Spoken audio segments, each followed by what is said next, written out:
Hello dear students, welcome back to my online class. In the last session, we were discussing the powerful speech which was delivered by none other than Martin Luther Jr. And he was none other than a powerful, dynamic American leader who always stood against racial discrimination and racial injustice. And he always stood for the rights of citizens, the black people, the rights of citizenships of black people. And this speech was delivered in Washington. And he's telling that once the Abraham Lincoln had signed one verdict related with the abolishment of slavery. But on that day, it bring happiness to all the face, happiness in the face of all the black people. But unfortunately, even after 100 years later, their condition is same in the American society. There is no change in their life. They are yet facing the racial discrimination, social injustice. Even if we talk too much against the racial discrimination and injustice and all, the black people are still suffering the social injustice and racial discrimination in the American society. And this provoked the Martin Luther Jr. to deliver a speech. And it's damn sure that this speech will go down in the history. And this speech will come out as the most powerful speech for the freedom. And these were the things that we discussed in the last class. And he also told that the Americans, the politicians had given one promissory note. They had signed one promissory note. And the promissory note, they had given all the promises to all the citizens. That is, there will be equal rights and freedom for all the citizens. It's only in the promissory note, only in words, not in practice. These were the things that we discussed in the last session. And today, we can continue with the rest of the speech. It is obvious today that America has defaulted on this promissory note insofar as the citizens of color are concerned. And it is sure that Americans had failed to fulfill what's written in their promissory note. In the promissory note, I told you, it's written that, there will be absolute freedom, there will be equal freedom for all the citizens of the state. But we are sure, it is obvious, of course, that America had failed to fulfill what they had given in the promissory note to the poor black Americans, to the poor black people. Instead of honoring this sacred obligation, America has given the Negro people a bad check which has come back marked insufficient funds. Instead of honoring this sacred obligation, that means instead of honoring this valued sacred obligation means value the most important thing, that is the promissory note. In order to honor, in order to value this most sacred promissory note, what the Americans had given to the black people, they had given one bad check. And the bad check which has come back marked insufficient funds. Usually when we give a check to someone, there should be at least a fund in our account. Then only they will be able to receive that money. Otherwise the check will be bounced, isn't it? In the same way here, our speaker is ridiculing, is criticizing, it's a satire. The Americans, the poet is ridiculing the Americans that instead of honoring that, valuing that promissory note, or instead of valuing what's written in that promissory note, the Americans had given the Negroes a bad check and which has come back written as insufficient fund. But we refuse to believe that the Bank of Justice is bankrupt. But we can't believe that the Bank of Justice is bankrupt.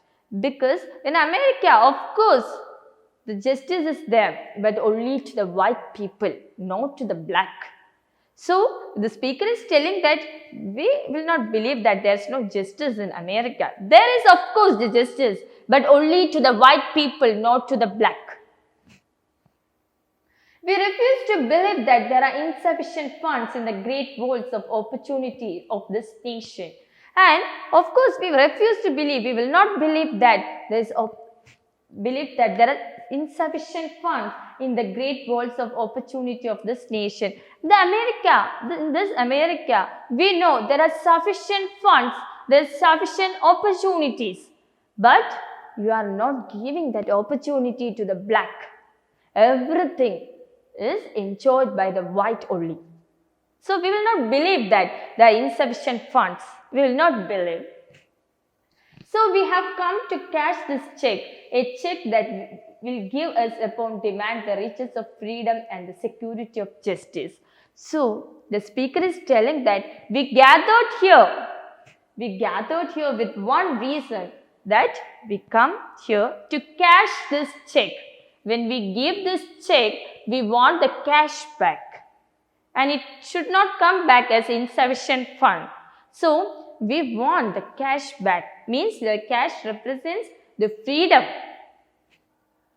and security of justice. So we gathered here. It's simple meaning that we gathered here, or I am delivering this speech only for one reason. And what's that reason? We need justice and freedom. We means the black people need freedom and justice at any cost, just as the white. We have also come to this allowed spot to remind America of the fierce urgency of now. And we had gathered here also to remind America that the situation is worse and we need it very urgent. We need the freedom and justice at any cost without any delay. This is no time to engage in the luxury of cooling off or to take the tranquilizing drug of gradualism. There is no time to be calm and quiet. There is no time to enjoy the luxuries and all. We want absolute freedom and justice now itself. Now is the time to rise from the dark and desolate valley of segregation to the sunlit path of racial justice. So now we want to rise from the darkness of the slavery. We the black people want to rise from the darkness of this slavery or from this loneliness. Desolate valley means lonely valley. And we want to walk through the sunlight, through the light. And the path should be devoid of slavery. That path should be filled with racial justice. We want to walk through that path.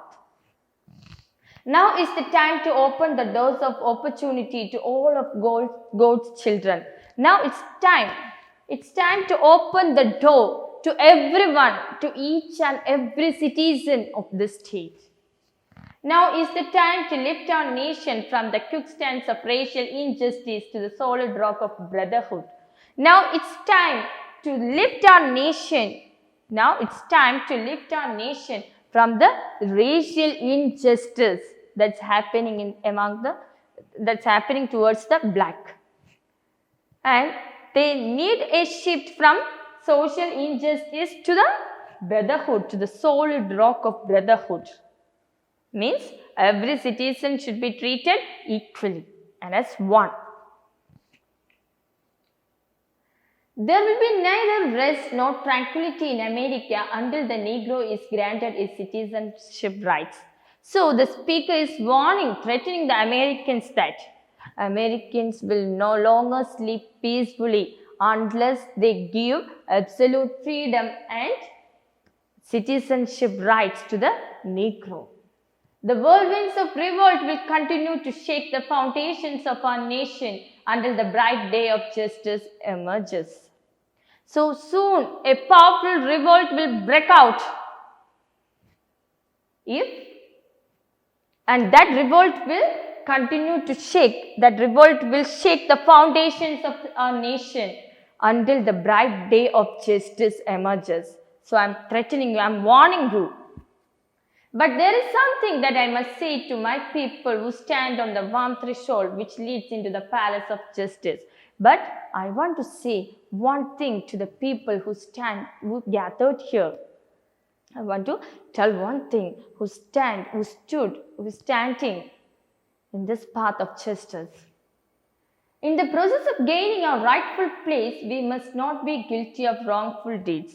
In order to gain our rightful place, that means in order to gain the social justice and citizenship rights, of course we want to move through many paths, and we should not feel guilty of our wrongful deeds. Let us not seek to satisfy our thirst for freedom by drinking from the cup of bitterness and hatred. We don't want to satisfy our thirst of freedom by drinking from the cup of bitterness and hatred. No, we no need of such thing.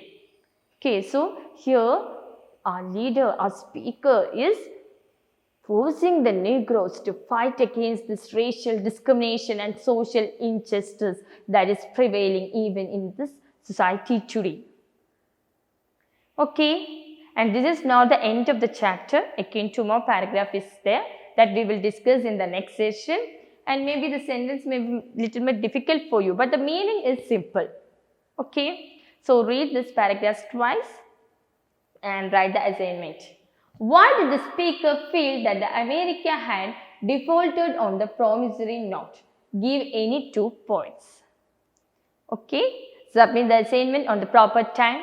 See you in the next session. Thank you. Have a nice day.